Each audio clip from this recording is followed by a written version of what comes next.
ಒಂದು ಪೋಸ್ಟರ್ ಹಾಕಿದ್ರು, ಸಂಚಿತ್ ಅವ್ರನ್ನ ಎಲ್ಲರೂ ವೆಲ್ಕಮ್ ಮಾಡ್ತಿದ್ದಾರೆ, ಸ್ಯಾಂಡಲ್ವುಡ್ ದಿಗ್ಗಜರು ಎಲ್ಲರೂ ಅಂತ ಹೇಳ್ಬಿಟ್ಟು, ಅವ್ರ ಆಶೀರ್ವಾದ ಒಂದಿಗೆ ಅಂತ ಆಶೀರ್ವಾದ ಅಂತ ಹೇಳ್ಬಿಟ್ಟು. ಸೊ ಅಲ್ಲೂ ಕೂಡ ನೀವು ಮತ್ತೆ ದರ್ಶನ್ ಸರ್ ಜೊತೆಲೇ ಇದ್ರಿ, ಕಿಚ್ಚ ದಚ್ಚು ಅಂತ ಹೇಳ್ಬಿಟ್ಟು. ಯಾಕಂದರೆ ನಮ್ಗೆ ಖುಷಿ ಆಯಿತು ಆ್ಯಕ್ಚುಲಿ. ಸೊ ಯಾಕಪ್ಪ ಎಲ್ಲ ಪ್ರೆಸ್ ಮೀಟಲ್ಲೂ ಅದನ್ನೇ ಪ್ರಶ್ನೆ ತೊಗೊಂಬರ್ತಾರೆ ಅಂತ.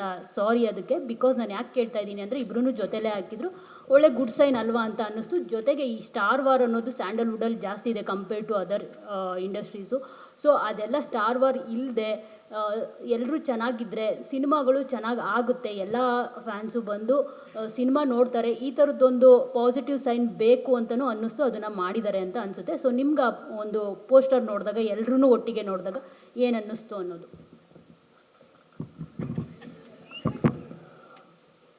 ಅದು ನಾನೇ ಮಾಡಿಸಿದ್ದು, ನಂದೇ ಐಡಿಯಾ. ಏನಕ್ಕಂದರೆ ಹುಚ್ಚ ಸಿನಿಮಾ ರಿಲೀಸ್ ಆದಾಗ ಕಟ್ಔಟ್ ಅನ್ನೋದು ಒಂದು ಪದ್ಧತಿ, ಒಂದು ಫಾರ್ಮ್ಯಾಲಿಟಿ ಇತ್ತು. ಆವಾಗ ಕಟ್ಔಟ್ ಹಾಕಿಸಿದಾಗ ನಾನು ನೋಡಿದ್ದೇನೆಂದರೆ, ಮೊದಲನೇ ವಾರ ಯಾವ ಕಟ್ಔಟಿಗೂ ಒಂದು ಹಾರನೂ ಬಿದ್ದಿರಲಿಲ್ಲ. ಕಾರಣ ಏನಂದರೆ, ವಿ ಆರ್ ನೋ ಬಡಿ. That is also right. I told him, ನೀನು ಕಟ್ಔಟ್ ಹಾಕ್ಸಿದ್ರೆ ಇವಾಗ ಅದಕ್ಕೆ ಖಾಲಿ ಬಿಡೋಕ್ಕಾಗಲ್ಲ. ಹಾರ ಹಾಕ್ಸಿದ್ರೆ ಯಾರು ಹಾಕ್ಸಿದ್ರು ಅಂತ ಬರುತ್ತೆ. ಒಂದೇ ಬಿದ್ದರೆ ಅವಮಾನ ಆಗುತ್ತೆ, ತುಂಬಿಸಿದ್ರೆ ನಾವೇ ಅಂತ ಗೊತ್ತಾಗುತ್ತೆ.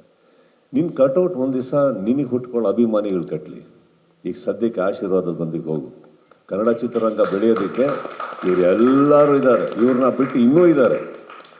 I think the best garland is their blessings, and I thought this the whole team needs. And ಅವ್ರ ಆಶೀರ್ವಾದ ಅಂತ ನನಗೆ ಅನ್ನಿಸ್ತು. ಅವತ್ತು ಇವ್ರಿಗೆ ಕೇಳಿದೆ, ಇವರೆಲ್ಲರೂ ಒಪ್ಕೊಂಡ್ರು ಕರೆಕ್ಟ್ ಅಂತ. It's not that I imposed ma'am, ನಾನು ಐ ಆಲ್ವೇಸ್ ಆಸ್ಕ್. ಅದು ಅವ್ರಿಗೆ ಕರೆಕ್ಟ್ ಅನ್ನಿಸ್ತು. ಅವ್ರು ಮಾಡಿದ್ಮೇಲೆ ನನಗೆ ತುಂಬ ತೃಪ್ತಿ ಆಯಿತು. I think it was one of the most beautiful garland any team can get, such wonderful ಲೆಗಸೀಸ್.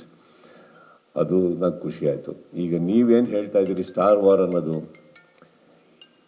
You tell me, how do you end it? Give me an idea someday and we'll end it.